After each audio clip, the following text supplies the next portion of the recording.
സാറയുടെ വിവാഹ ദിവസം ആദം എവിടെയാണെന്നോ എന്ത് ചെയ്യുകയാണെന്നോ വീട്ടുകാർക്കോ കൂട്ടുകാർക്കോ ആർക്കും അറിയില്ലായിരുന്നു.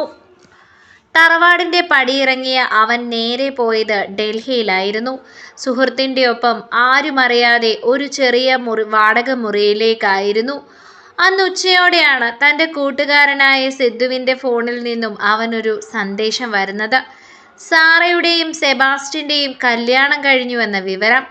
ആ ചെറിയ മുറിയുടെ തറയിൽ ആദം തളർന്നിരിക്കുകയായിരുന്നു. കട്ടിലിനരികിലെ മേശപ്പുറത്ത് ഒരു മദ്യക്കുപ്പിയും ഗ്ലാസും ഉണ്ടായിരുന്നു. സാധാരണയായി മദ്യപിക്കുന്ന ശീലമൊന്നുമില്ലാത്ത അവന് സാറ തന്നിൽ നിന്നും എന്നേക്കുമായി അകന്നുപോയി എന്ന സത്യം താങ്ങാൻ കഴിയുന്നതിലും അപ്പുറമായിരുന്നു. അവളുടെ ഓർമ്മകളിൽ നിന്നും ആ നെഞ്ചിലെ നീറ്റലിൽ നിന്നും രക്ഷപ്പെടാൻ അവൻ വീണ്ടും വീണ്ടും മദ്യ ഗ്ലാസിലേക്ക് പകർന്നു. ഒരുമിച്ച് കണ്ട സ്വപ്നങ്ങൾ, എഴുതിയ കത്തുകളിലെ പ്രണയം എല്ലാം ഓർമ്മകളുടെ പേമാരി പോലെ അവനിലേക്ക് പെയ്തുകൊണ്ടിരുന്നു. അവൻ്റെ നെഞ്ചം ഉലഞ്ഞുകൊണ്ടേയിരുന്നു. എന്തിനാ എന്നോടിങ്ങനെ ചെയ്തത്? അവൻ ഒഴിഞ്ഞ ഗ്ലാസ്സിലേക്ക് നോക്കി സ്വയം മന്ത്രിച്ചു. മദ്യമുള്ളിലേക്ക് ചെല്ലും തോറും അവനിൻ്റെ ഉള്ളിലെ വേദന കുറയുന്നതിന് പകരം സാറയുടെ ഓർമ്മകൾ കൂടുതൽ ശക്തമായി അവനെ വേട്ടയാടാൻ തുടങ്ങി. അവളുടെ ആ ചിരിയും പള്ളിപ്പറമ്പിലെ ആ പഴയ വെളിച്ചവും, ഒടുവിൽ എനിക്ക് ഇച്ചായൻ്റെ കൂടെ വരാൻ താല്പര്യമില്ല എന്ന് പറഞ്ഞ് അവൾ മുഖം തിരിച്ച് കളഞ്ഞ നിമിഷവും അവൻ്റെ മനസ്സിൽ മാറി മാറി വന്നു. കുപ്പിയിലെ മദ്യം പകുതിയിലധികം തീർന്നിരുന്നു. മുറിയിലെ ഇരുട്ടിലേക്ക് നോക്കിയിരിക്കെ അവളുടെ കഴുത്തിൽ മറ്റൊരുത്തൻ മിന്നുകെട്ടുന്ന കാഴ്ച അവൻ്റെ കണ്ണുകളിൽ തെളിഞ്ഞു വന്നു. അവൾ ഇനി മറ്റൊരാളുടെ സ്വന്തമാണ്. തൻ്റെ ജീവിതത്തിലേക്ക് ഇനി അവൾ ഒരു നാളും തിരിച്ചു വരില്ല എന്ന യാഥാർത്ഥ്യം അവൻ്റെ ഉള്ളിൽ ഒരു കൊടുങ്കാറ്റായി മാറി. പെട്ടെന്ന് അവൻ ആ ഗ്ലാസ് നിലത്തേക്ക് എറിഞ്ഞുടച്ചു. ഗ്ലാസ് ചിതറിത്തെറിച്ച ശബ്ദത്തിനൊപ്പം ഇത്രയും നേരം ഉള്ളിൽ അമർത്തി വെച്ചിരുന്ന സങ്കടമെല്ലാം ഒരു നിലവിളിയായി പുറത്തേക്ക് വന്നു. അവൻ കട്ടിലേക്ക് മുഖമമർത്തി പൊട്ടിക്കരഞ്ഞുപോയി. ഒരു കൊച്ചുകുട്ടിയെ പോലെ അവൻ നെഞ്ചു പൊട്ടി കരയുകയായിരുന്നു. ആ വലിയ മാളികയ്ക്കൽ തറവാടിന് ഒന്നിനും അവനെ ഇങ്ങനെ കരയിക്കാൻ കഴിഞ്ഞിട്ടില്ല. അത്രത്തോളം ആഴത്തിലായിരുന്നു അവൻ സാറയെ പ്രണയിച്ചത്. എനിക്ക് പറ്റുന്നില്ലടി, നിന്നെ മറക്കാൻ എനിക്ക് പറ്റുന്നില്ല. വിയർപ്പും കണ്ണീരും ഇടകലർന്ന മുഖത്തോടെ അവൻ ആ ഇരുട്ടിലിരുന്ന് വിങ്ങിപ്പൊട്ടി. മദ്യത്തിൻ്റെ ലഹരിയിലും ആ കണ്ണീരിനും ഓർമ്മകൾക്കും ഒട്ടും കുറവുണ്ടായിരുന്നില്ല. ഒരു ഭാഗത്ത് സാറ പുതിയൊരു ജീവിതത്തിൻ്റെ ക്രൂരതകളിലേക്ക് വീഴുമ്പോൾ, മറുഭാഗത്ത് അവളെ ജീവന തുല്യം സ്നേഹിച്ച ആദം ആ ഇരുണ്ട മുറിയിലിരുന്ന് അവൾക്കായി കണ്ണീരൊഴുക്കുകയായിരുന്നു. ആദ്യ രാത്രിക്ക് ശേഷമുള്ള ദിവസങ്ങൾ സാറയ്ക്കൊരു നരകതുല്യമായ ജീവിതത്തിൻ്റെ തുടക്കമായിരുന്നു. സെബാസ്റ്റ്യൻ്റെ വീട്ടിലെ എല്ലാ ജോലികളും അവൾ ഒറ്റയ്ക്ക് ചെയ്യണമായിരുന്നു. നേരം വെളുക്കുന്നത് മുതൽ രാത്രിയാകുന്നത് വരെ ഒന്നിനും ഒരു വിശ്രമവും ഉണ്ടായിരുന്നില്ല. എന്തെങ്കിലും ചെറിയൊരു വീഴ്ച വന്നാൽ പോലും സെബാസ്റ്റ്യൻ അവളെ ക്രൂരമായി മർദ്ദിക്കുമായിരുന്നു. അവളെ അടിക്കുകയോ ചവിട്ടുകയോ ചെയ്യുന്നത് അവനൊരു വിനോദം പോലെയായിരുന്നു. തൻ്റെ പരീക്ഷ എഴുതാനെങ്കിലും അനുവദിക്കണമെന്ന് അവൾ പലതവണ അവനോട്, അവൻ്റെ വീട്ടുകാരോട് കരഞ്ഞു പറഞ്ഞു. എന്നാൽ നീ ഇനി കൂടുതൽ പഠിച്ച് വലിയ ആളാകണ്ട, ഇവിടെ കിടന്ന് പണിയെടുത്താൽ മതിയെന്ന് പറഞ്ഞ് സെബാസ്റ്റ്യനും അവൻ്റെ അമ്മയും അവളെ പരീക്ഷ എഴുതാൻ പോലും വിട്ടില്ല. മുറിക്കുള്ളിൽ പൂട്ടിയിട്ടു. അവളുടെ പഠിത്തവും സ്വപ്നങ്ങളും എല്ലാം അവിടെ അവസാനിച്ചു. പകൽ മുഴുവൻ കഠിനമായ വീട്ടുജോലികളും മർദ്ദനങ്ങളും ഏൽക്കേണ്ടി വന്നിട്ടും രാത്രിയാകുമ്പോൾ സെബാസ്റ്റ്യൻ്റെ വന്യമായ കാമകേളികൾക്കും അവൾ ഇരയാകേണ്ടി വന്നു. അവളുടെ ശരീരത്തോടും മനസ്സിനോടും ഒട്ടും ദയയില്ലാതെയാണ് അവൻ പെരുമാറിയത്. ആ സ്പർശനങ്ങൾ ഓരോന്നും സാറയ്ക്ക് അറുപ്പും വെറുപ്പും വല്ലാത്തൊരു നൊമ്പരവുമാണ് സമ്മാനിച്ചത്. താൻ ഗർഭിണിയാണെന്ന വിവരം സാറ അറിഞ്ഞപ്പോൾ അവളുടെ ഉള്ളിൽ വല്ലാത്തൊരു ഭയമാണ് തോന്നിയത്. എങ്കിലും തൻ്റെ വയറ്റിൽ വളരുന്ന ആ ജീവനോട് അവൾക്കൊരമ്മയുടെ വാത്സല്യം തോന്നി തുടങ്ങിയിരുന്നു. എന്നാൽ ഈ വിവരം അറിഞ്ഞ സെബാസ്റ്റ്യൻ്റെ ഭാവം മറ്റൊന്നായിരുന്നു. ഈ കൊച്ചിനെ ഇപ്പോൾ ഇങ്ങോട്ട് പ്രസവിച്ചിടാൻ പറ്റില്ല, ഇതിനെ അങ്ങ് കളഞ്ഞേക്ക്. വളരെ ലളിതമായാണ് അവനത് പറഞ്ഞത്. അത് വേണ്ട, ആദ്യമായി അവൾ പ്രതികരിച്ചു. ഈ പാവം കുഞ്ഞ് എന്ത് പിഴിച്ചു, ഞാനതിനെ നോക്കിക്കോളാം, സാറ വയറ്റിൽ കൈവച്ചുകൊണ്ട് പറഞ്ഞു. എന്നാൽ സെബാസ്റ്റ്യൻ അവളുടെ വാക്കുകൾ കേൾക്കാൻ തയ്യാറായില്ലായിരുന്നു. കുഞ്ഞുണ്ടായാൽ തൻ്റെ സ്വാതന്ത്ര്യം നഷ്ടപ്പെടുമെന്നും സാറയുടെ മേലുള്ള തൻ്റെ ആധിപത്യം കുറയുമെന്നും അവൻ ഭയന്നു. ആ കുഞ്ഞിനെ നശിപ്പിക്കുവാൻ അവൻ പല വഴിക്ക് ശ്രമിച്ചു. ഗർഭഛിദ്രത്തിനുള്ള ഗുളികകൾ അവൻ നിർബന്ധിപ്പിച്ച് അവളുടെ വായിലേക്ക് തിരികെ കയറ്റാൻ നോക്കി. അവൾ അത് തുപ്പിക്കളഞ്ഞപ്പോൾ അവളുടെ കവിളിൽ അവൻ ആഞ്ഞടിച്ചു. അവൾ ഗർഭിണിയാണെന്ന പരിഗണനയൊന്നും ആ വന്യമൃഗത്തിനുണ്ടായിരുന്നില്ല. ആ കുഞ്ഞ് ജനിക്കാതിരിക്കാൻ വേണ്ടി പകൽ സമയങ്ങളിൽ അവൻ അവളെ കൊണ്ട് കഠിനമായ ഭാരമുള്ള ജോലികൾ നിർബന്ധിച്ച് ചെയ്യിപ്പിച്ചു. വെള്ളക്കുടങ്ങൾ ചുമപ്പിക്കുന്നതും കനത്ത തടികൾ മാറ്റിക്കുന്നതുമെല്ലാം അവൻ നോക്കി നിന്ന് ചെയ്യിക്കുമായിരുന്നു. സാറ ആ കുഞ്ഞിനെ എങ്ങനെയെങ്കിലും സംരക്ഷിക്കാൻ ശ്രമിച്ചപ്പോൾ സെബാസ്റ്റ്യന് ദേഷ്യം കൂടി വന്നു. ഗർഭിണിയായിരിക്കുമ്പോൾ അവളുടെ ശരീരത്തിന്മേൽ പൂർണ്ണ ആധിപത്യം നേടാനാണ് അവൻ ശ്രമിച്ചത്. രാത്രികളിൽ അവളുടെ വിസമ്മതങ്ങളെയും വേദനയോടെയുള്ള കരച്ചിലുകളെയും തള്ളിക്കളഞ്ഞവൻ അവളെ ക്രൂരമായി ഉപയോഗിച്ചു. വയറ്റിൽ കുഞ്ഞ് വളരുന്നുണ്ടെന്ന വകതിരിവ് പോലും കാണിക്കാതെ അവളുടെ ശരീരത്തെ വേദനിപ്പിച്ചുകൊണ്ട് തൻ്റെ കാമകേളികൾക്ക് അവൻ അവളെ ഇരയാക്കി. സ്വന്തം ശരീരത്തിന് മേൽ പോലും തനിക്ക് അവകാശമില്ലാതെ തൻ്റെ കുഞ്ഞിനെ ജീവനെ ഓർത്ത് ഭയന്ന ഇരുട്ടിൻ്റെ മുറിയിൽ സാറ ദിവസവും കണ്ണീരൊഴുക്കി. സാറയെ സെബാസ്റ്റ്യന് വിവാഹം കഴിച്ചു കൊടുത്തു കഴിഞ്ഞപ്പോൾ തന്നെ അലക്സാണ്ടർ മുതലാളി വാഗ്ദാനം ചെയ്ത പണം ആൻഡ്രൂസിൻ്റെ കൈകളിൽ എത്തിയിരുന്നു. എന്നാൽ ആ രാത്രിയിൽ ആദം തന്നെ വീട് തള്ളിപ്പൊളിച്ചതും ആൻഡ്രൂസിനെ വഴിയിലിട്ട് അടിച്ചതുമെല്ലാം നാട്ടിൽ വലിയൊരു സംസാര വിഷയമായി മാറിക്കഴിഞ്ഞിരുന്നു. കവലകളിലും ഷാപ്പുകളിലും ആളുകൾ അവരെ കാണുമ്പോൾ മാറി നിന്ന് പരിഹസിക്കാനും തുപ്പാനും തുടങ്ങി. സ്വന്തം പെങ്ങളെ പണത്തിനു വേണ്ടി വിറ്റവനെന്ന ചീത്തപ്പേർ ആൻഡ്രൂസിന് നാട്ടിൽ താങ്ങാൻ കഴിയുന്നതിലും അപ്പുറമായിരുന്നു. അവിടെ തുടർന്നാൽ ആളുകളുടെ നോട്ടവും ചോദ്യങ്ങളും സഹിക്കേണ്ടി വരുമെന്ന് മനസ്സിലാക്കിയ ആൻഡ്രൂസ് ആ നാട്ടിൽ നിന്ന് മാറി താമസിക്കാൻ തീരുമാനിച്ചു. അലക്സാണ്ടർ മുതലാളി നൽകിയ പണം ഉപയോഗിച്ച് അവരൊരു വീടും പറമ്പും കുറഞ്ഞ വിലയ്ക്ക് ചെങ്ങന്നൂരിൽ വാങ്ങി. ആരോടും പറയാതെ ഒരു രാത്രിയിൽ ആൻഡ്രൂസും ശോശാമ്മയും ഔതക്കുട്ടിയും കൂടി തങ്ങളുടെ സാധനങ്ങളെല്ലാം വണ്ടിയിൽ കയറ്റി നാടുവിട്ടു. അവിടെ നിന്നും ഏറെ ദൂരെയുള്ള തങ്ങളെ ആർക്കും അറിയാത്ത മലയോര മേഖലയിലെ ഒരു പുതിയ ഗ്രാമത്തിലാണ് അവർ ചെന്നെത്തിയത്. പുതിയ നാട്ടിൽ ആൻഡ്രൂസ് വലിയൊരു പണക്കാരനായിട്ടാണ് ജീവിച്ചത്. കയ്യിലുള്ള പണം ഉപയോഗിച്ച് അവൻ അവിടെ പുതിയ ബിസിനസ്സുകൾ തുടങ്ങി. നാട്ടുകാർക്ക് മുന്നിൽ മാന്യനായ പണക്കാരനായ ഒരു മുതലാളിയായി അവൻ പെട്ടെന്ന് തന്നെ വളർന്നു. ശോശാമ്മ പുതിയ വീട്ടിലെ ആഡംബരങ്ങളിൽ മുഴുകി. പഴയ ദാരിദ്ര്യവും തങ്ങൾ ചെയ്ത ക്രൂരതകളും വളരെ വേഗം മറന്നു. എന്നാൽ ഔതക്കുട്ടിയുടെ അവസ്ഥ മറ്റൊന്നായിരുന്നു. പുതിയ നാട്ടിൽ വലിയ വീടും സൗകര്യങ്ങളും ഉണ്ടായിരുന്നെങ്കിലും അയാളുടെ മനസ്സിന് സമാധാനമുണ്ടായിരുന്നില്ല. സ്വന്തം മകളെ ഒരു നരകത്തിലേക്ക് തള്ളിയിട്ട് ആ പണം കൊണ്ടുവന്ന് വാങ്ങിയ ആഡംബരങ്ങൾ അനുഭവിക്കാൻ അയാളുടെ മനസ്സ് അനുവദിച്ചില്ല. പുതിയ വീടിൻ്റെ ഉമ്മറത്തിരിക്കുമ്പോൾ പലപ്പോഴും അയാളുടെ കണ്ണുകൾ നിറയുമായിരുന്നു. ആൻഡ്രൂസും ശോശാമ്മയും തങ്ങളുടെ പുതിയ ജീവിതത്തിൻ്റെ സന്തോഷങ്ങളിൽ മുഴങ്ങിയപ്പോൾ അങ്ങ് ദൂരെ ഒരു മുറിക്കുള്ളിൽ സെബാസ്റ്റ്യൻ്റെ ക്രൂരതകൾക്കിടയിൽ ജീവച്ഛവമായി കഴിയുന്ന സാറയെക്കുറിച്ച് ഓർക്കാൻ ആ പുതിയ വീട്ടിൽ ആരും ഉണ്ടായിരുന്നില്ല. സ്വന്തം ചോരയെ വിറ്റ് അവർ അവിടെ ഒരു പുതിയ ജീവിതം കെട്ടിപ്പടുക്കുകയായിരുന്നു. അങ്ങനെ ഇരിക്കെയാണ് ഒരു ദിവസം സെബാസ്റ്റ്യൻ്റെ രണ്ടാനമ്മയായ ഏലമ്മ ശോശനെ വിളിക്കുന്നത്. സാറയ്ക്ക് ഇത് 7-ാം മാസമാണെന്നും എത്രയും പെട്ടെന്ന് അവളെ വീട്ടിലേക്ക് കൂട്ടിക്കൊണ്ടു പോകണമെന്നും ഗർഭകാര്യങ്ങളൊക്കെ നോക്കേണ്ടത് പെൺകൂട്ടരാണെന്നും അവർ ശോശനെ ഓർമ്മിപ്പിച്ചു. ഇതിനോടകം 2-3 തവണ മാത്രമാണ് ശോശനയും ഔതക്കുട്ടിയും ഒക്കെ സെബാസ്റ്റ്യൻ്റെ വീട്ടിൽ പോയിട്ടുള്ളത്. ഒരു വട്ടം പോയപ്പോൾ തന്നെ അവരുടെ രീതികളും സെബാസ്റ്റ്യൻ്റെ നീരസം കലർന്ന ഭാവവും ഒന്നും അവർക്ക് ഇഷ്ടപ്പെട്ടിരുന്നില്ല. എപ്പോഴും ആൻഡ്രൂസിനോട് സെബാസ്റ്റ്യൻ പണം ചോദിക്കുന്നത് കൊണ്ട് ആൻഡ്രൂസുമായി ചെറിയൊരു അകൽച്ച സെബാസ്റ്റ്യൻ ഉണ്ടാക്കിയിരുന്നു. ആ സമയത്ത് വല്ലവൻ്റെയും കൂടെ കിടന്നവളെ തൻ്റെ തലയിൽ കൊണ്ട് കെട്ടിവെച്ചതല്ലേ എന്ന സെബാസ്റ്റ്യൻ്റെ വാചകം ആൻഡ്രൂസിനെ വല്ലാതെ ചൊടിപ്പിച്ചു. അതിനുശേഷം അങ്ങനെ ആ വീട്ടിലേക്ക് അവർ പോകാറില്ല. സാറ അവിടെ അനുഭവിക്കുന്ന കാര്യങ്ങളൊന്നും അവൾ ആരോടും പറയുകയുമില്ല. വീട്ടിലേക്ക് അവർ വന്നാലും അതിഥികളെ സ്വീകരിക്കുന്നത് പോലെ സ്വീകരിക്കുമെന്നല്ലാതെ ആരോടും വലിയ സംസാരത്തിലൊന്നും മുതിർന്നിട്ടില്ല. ഒരിക്കൽ മാത്രം കിടപ്പറയിലുള്ള സെബാസ്റ്റ്യൻ്റെ പരാക്രമങ്ങളെക്കുറിച്ചും തന്നെ ഉപദ്രവിക്കുന്നതിനെക്കുറിച്ചും ശോശയോട് കരഞ്ഞു പറഞ്ഞു. അങ്ങനെയെങ്കിലും തന്നെ നരകത്തിൽ നിന്നും രക്ഷിക്കട്ടെ എന്ന് കരുതി. ആണുങ്ങളാകുമ്പോൾ അങ്ങനെയൊക്കെയാണ്. അവരുടെ ആവശ്യങ്ങൾക്ക് വേണ്ടി കൂടിയാണ് കല്യാണം കഴിപ്പിച്ചു കൊടുക്കുന്നത്. അതൊക്കെ നീ കണ്ണടയ്ക്കുകയാണ് വേണ്ടത്.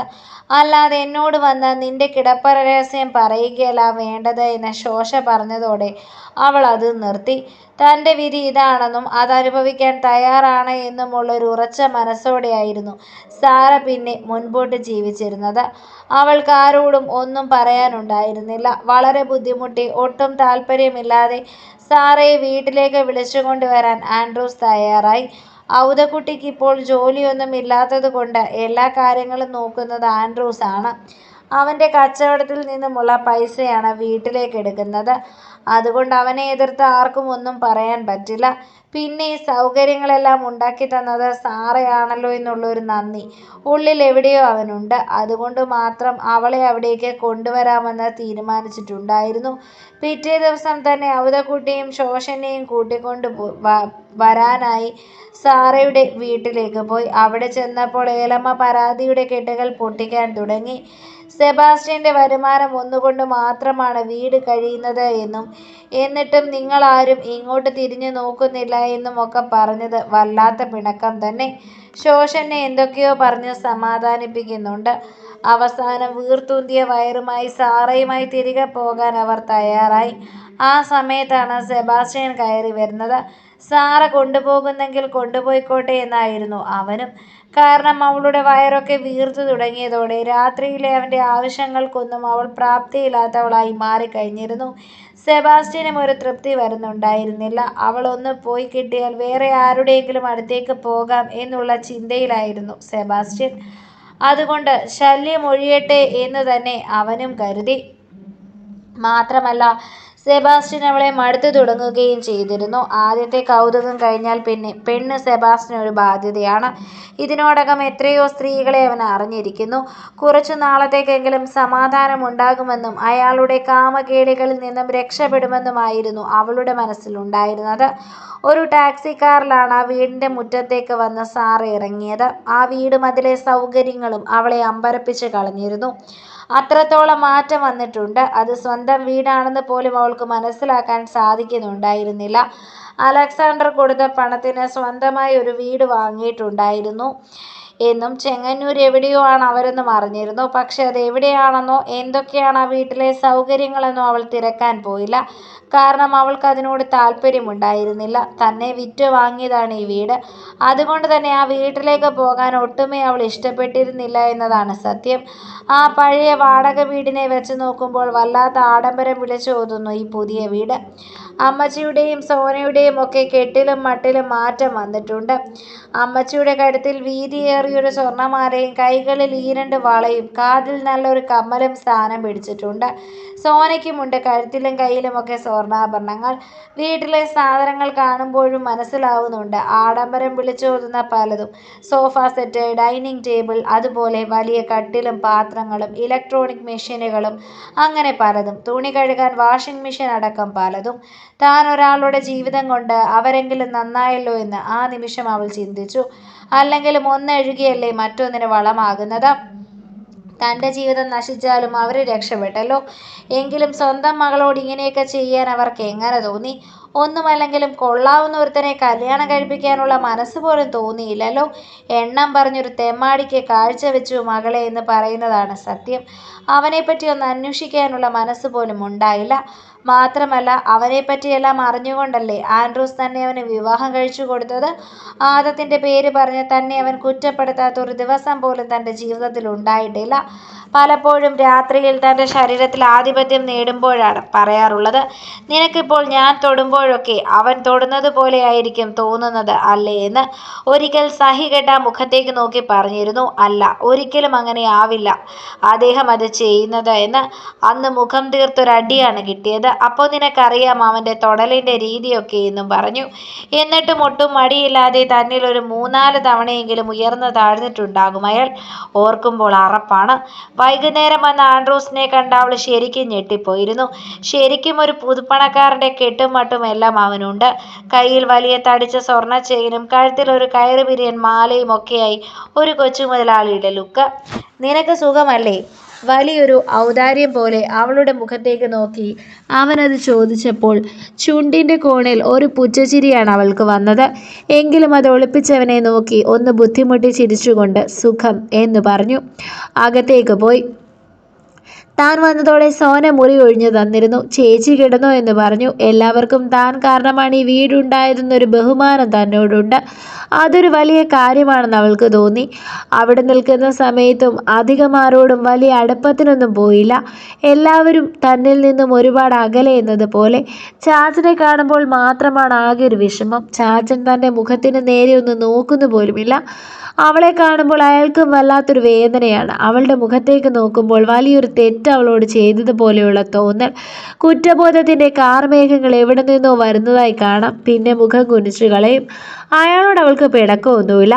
അപ്പച്ചൻ ഒന്നും ചെയ്യാൻ സാധിക്കില്ലെന്ന് അവൾക്ക് അറിയാമായിരുന്നു. എങ്കിലും ഉള്ളിൽ തൻ്റെ അവസ്ഥയിൽ വേദനയുള്ള ഒരേ ഒരാൾ അയാളാണെന്ന് അവൾക്ക് വ്യക്തമായി അറിയാം. അതുകൊണ്ട് തന്നെ അവൾ ഒന്നും പറഞ്ഞില്ല. ഒരു കാര്യങ്ങളും ശോഷന ചോദിക്കാതെയായി. പലപ്പോഴും ചോദിച്ചതിനൊന്നും അവൾ മറുപടി കൊടുക്കാത്തതോടെ അവരാ സംസാരം അവിടെ അവസാനിപ്പിച്ചു. ഭക്ഷണമെല്ലാം കൃത്യസമയത്ത് കൊടുക്കും. എന്നാൽ ഗർഭിണിയായിരിക്കുന്ന ഒരു മോൾക്ക് വേണ്ട കരുതലോ കരുണയോ അവളോട് കാണിക്കേണ്ട സ്നേഹമോ ഒന്നും അവരപ്പോഴും കാണിച്ചിട്ടില്ല. അത് പണ്ടും അങ്ങനെയായിരുന്നല്ലോ. ഒരിക്കലും തനിക്ക് ആവശ്യമുള്ള അവസരങ്ങളിലൊന്നും അമ്മച്ചി തനിക്ക് കൂടെ ഉണ്ടായിട്ടില്ല. അത് പൊതുവെ ഇല്ലാത്തത് കൊണ്ട് ഇതും ഒരു വേദനയോ വിഷമമോ നൽകിയിരുന്നില്ല അവളിൽ. ആ 2 മാസക്കാലം കുറച്ച് സമാധാനം കിട്ടിയൊരവസ്ഥയായിരുന്നു സാറയ്ക്ക്. ആ വിവാഹത്തിന് ശേഷം ഒറ്റയ്ക്കിരിക്കാൻ തനിക്ക് കഴിഞ്ഞിട്ടില്ല. ആ വീട്ടിലെ ജോലികളും അതേപോലെ സെബാസ്റ്റ്യൻ്റെ ക്രൂരതകളും കാരണം എപ്പോഴും താൻ തിരക്കിലായിരുന്നു. 2 മാസം ഇവിടെ വന്നതിന് ശേഷം ഒന്ന് ഒറ്റയ്ക്കിരിക്കാൻ പറ്റിയില്ല. വലിയൊരു ഔദാര്യം പോലെ ഗവൺമെൻറ് ആശുപത്രിയിലൊന്നും കൊണ്ടുപോവാതെ ആ നാട്ടിലെ വലിയൊരു പ്രൈവറ്റ് ഹോസ്പിറ്റലിലാണ് ഡേറ്റ് എടുത്തപ്പോൾ ആൻഡ്രൂസ് തന്നെ അഡ്മിറ്റ് ചെയ്തത്. അതവൾക്ക് വലിയൊരു ആശ്വാസമായിരുന്നു. പറഞ്ഞ ഡേറ്റിലും 2 ദിവസം മുൻപേ തന്നെ സാറയ്ക്ക് പെയിൻ വന്നിരുന്നു. മരണത്തേക്കാൾ തീവ്രമായ വേദന എന്തെന്ന് ആ ലേബർ റൂമിൽ വെച്ച് അവൾ അറിഞ്ഞു. അസ്ഥികൾ നുറുങ്ങുന്ന വേദനകൾക്കിടയിലും ഒരു കുഞ്ഞു പൈതലിൻ്റെ കരച്ചിൽ അവളുടെ കാതിലെത്തി. അതുവരെ കരഞ്ഞുകൊണ്ടിരുന്നവൾക്ക് അവളുടെ ചൊടിയിൽ ഏറെ നാളുകൾക്ക് ശേഷം ഒരു പുഞ്ചിരി നാം വിട്ടു. പെൺകുട്ടിയാണ്. ഡോക്ടർ പറഞ്ഞതും ആ പുഞ്ചിരി പെട്ടെന്ന് തന്നെ മാഞ്ഞു പോയിരുന്നു. സ്ത്രീകളെ വെറും ഭോഗവസ്തുവായി മാത്രം കാണുന്ന സെബാസ്റ്റ്യൻ്റെ മുൻപിലേക്ക് ഒരു പെൺകുഞ്ഞുമായി ചെല്ലുക അവൾക്കത് ഓർമ്മിക്കാൻ കഴിയുന്നതിലും അപ്പുറമായിരുന്നു. അയാൾക്കെല്ലാം പെണ്ണാണ്. ഭാര്യയെന്നോ പെങ്ങളെന്നോ കുഞ്ഞെന്നോ ഒരു വേർതിരിവുമില്ല. അവളുടെ ഉള്ളിൽ തന്നെ പോലെ എന്തെല്ലാം ഈ കുഞ്ഞിനും സഹിക്കേണ്ടി വരുമെന്ന് ഒരു നിമിഷം അവൾ ചിന്തിച്ചു പോയിരുന്നു.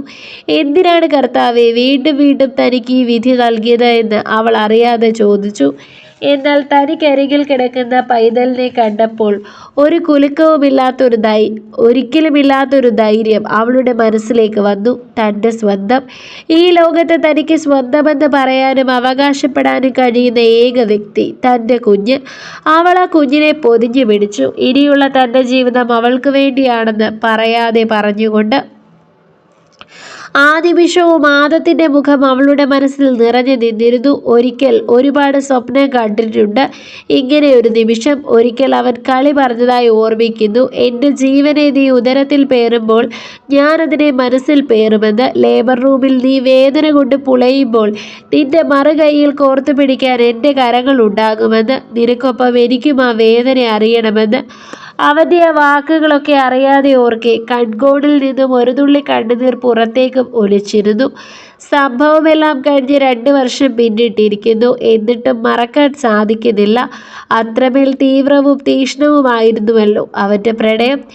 എവിടെയായാലും സന്തോഷത്തോടെ സുഖമായി ജീവനോടെ ഇരുന്നാൽ മതി സാറയ്ക്ക്. അതിനപ്പുറം മറ്റൊന്നും താൻ ആഗ്രഹിച്ചിട്ടില്ല. അവൻ സ്നേഹിച്ചതുപോലെ, അവൻ പരിഗണിച്ചതുപോലെ, അവൻ ലാളിച്ചതുപോലെ, അവൻ മനസ്സിലാക്കിയതുപോലെ മറ്റാരും ഇന്നോളം തന്നെ സ്നേഹിച്ചിട്ടില്ല. ഓർമ്മകൾ കാട് കയറാൻ തുടങ്ങിയതും അവൾ വേഗം കണ്ണുകൾ അടച്ചു കഴിഞ്ഞിരുന്നു.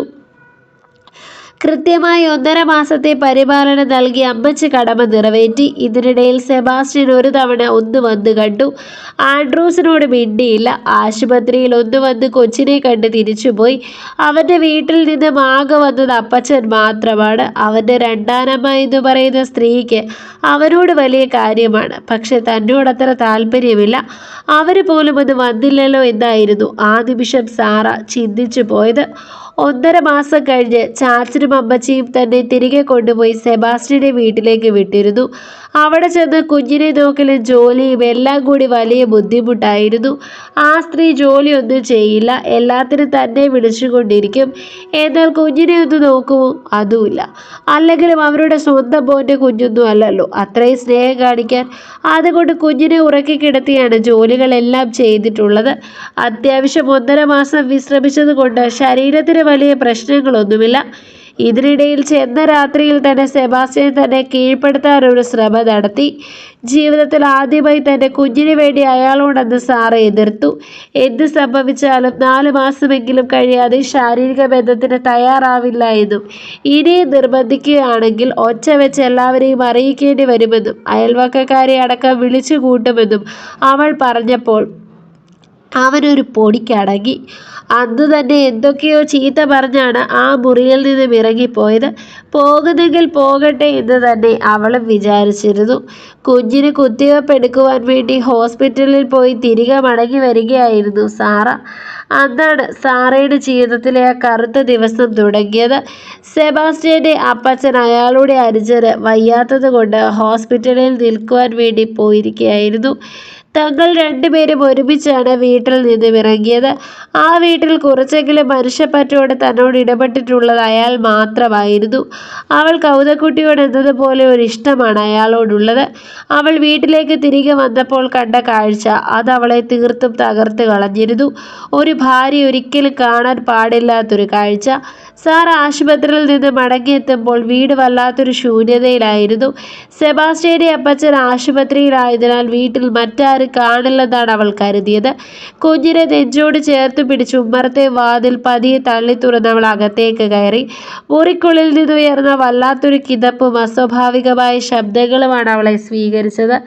പൂമുഖം കടന്ന് ഇടനാഴിയിലൂടെ നടക്കുമ്പോൾ സെബാസ്റ്റ്യൻ്റെ കിടപ്പുമുറിയുടെ വാതിൽ പാതി തുറന്നു കിടക്കുന്നത് അവൾ കണ്ടു. വായുവിൽ വിയർപ്പിൻ്റെയും ഒരുതരം കനത്ത അഴുക്കിൻ്റെയും ഗന്ധം കലർന്നിരുന്നു. അരുതാത്തതെന്തോ അവിടെ സംഭവിക്കുന്നുണ്ടെന്ന ഭയത്തോടെ സാറ ആ വാതിൽക്കലേക്ക് ഒളിഞ്ഞു നോക്കി. അവൾ അവിടെ കണ്ട കാഴ്ച ഏതൊരു പെണ്ണിനെയും ഉള്ളുലയ്ക്കുന്നതിനും അപ്പുറം ഒരു നരകത്തിലെ ഏറ്റവും അറപ്പുളവാക്കുന്ന ദൃശ്യമായിരുന്നു അത്. തൻ്റെ ഭർത്താവ് സെബാസ്റ്റ്യൻ അവൻ്റെ സ്വന്തം രണ്ടാനമ്മയായ ഏലമ്മയുമായി വന്യമായ ലൈംഗിക ബന്ധത്തിൽ ഏർപ്പെടുകയായിരുന്നു. പരസ്പരമുള്ള ലജ്ജയോ ആത്മബന്ധത്തിൻ്റെ പവിത്രതയോ തെല്ലുമില്ലാതെ കേവലം മൃഗങ്ങളെ പോലെ അവർ പരസ്പരം പുണരുകയായിരുന്നു. ഒരമ്മയുടെയും മകൻ്റെയും സ്ഥാനത്ത് നിൽക്കേണ്ടവർ യാതൊരു ഉളുപ്പുമില്ലാതെ കാമഭ്രാന്തിയോടെ കിടക്കയിൽ കിടന്നുരുളുന്ന കാഴ്ച സാറയുടെ കണ്ണുകളിൽ ഇരുട്ട് കയറ്റി. ആ അവിഹിത ബന്ധത്തിൻ്റെ ആഴവും വന്യതയും അവളുടെ മനസ്സിൽ തികട്ടി വന്നത് വല്ലാത്തൊരു അറപ്പോടെയായിരുന്നു. മാതൃത്വത്തിൻ്റെ പവിത്രതയെ പോലും ചവിട്ടി മെതിച്ചുകൊണ്ട് ആ മുറിയിൽ അവർ നടത്തിക്കൊണ്ടിരുന്ന ഈ ക്രൂര വിനോദം സാറയെ അക്ഷരാർത്ഥത്തിൽ മരവിപ്പിച്ച് കളഞ്ഞു. അവൾക്ക് ശ്വാസം മുട്ടുന്നത് പോലെ തോന്നി. തൊണ്ടക്കുഴിയിൽ തികട്ടി വന്ന ഛർദിലിനെ കഷ്ടപ്പെട്ട് അടക്കിക്കൊണ്ട് അവൾ ഭിത്തിയിലേക്ക് ചാരി. താൻ ഗർഭിണിയായിരുന്നപ്പോൾ പോലും തൻ്റെ ശരീരത്തെ മൃഗീയമായി ഉപദ്രവിച്ച ആ മനുഷ്യൻ ഒരു വശത്ത് ഇത്രയും നീചമായ ഒരു പാപത്തിൽ മുഴുകിയിരിക്കുകയായിരുന്നു എന്ന സത്യം അവളെ തളർത്തിക്കളഞ്ഞു. ആ മുറിയിലെ വായു പോലും അശുദ്ധമാണെന്ന് അവൾക്ക് തോന്നി. കൂടുതൽ അവിടെ നിൽക്കാൻ അവൾക്കായില്ല. കയ്യിലിരുന്ന കുഞ്ഞിനെ വല്ലാത്തൊരു ഭയത്തോടെ നെഞ്ചിലേക്ക് മുറുകെ പിടിച്ചു നിന്നു.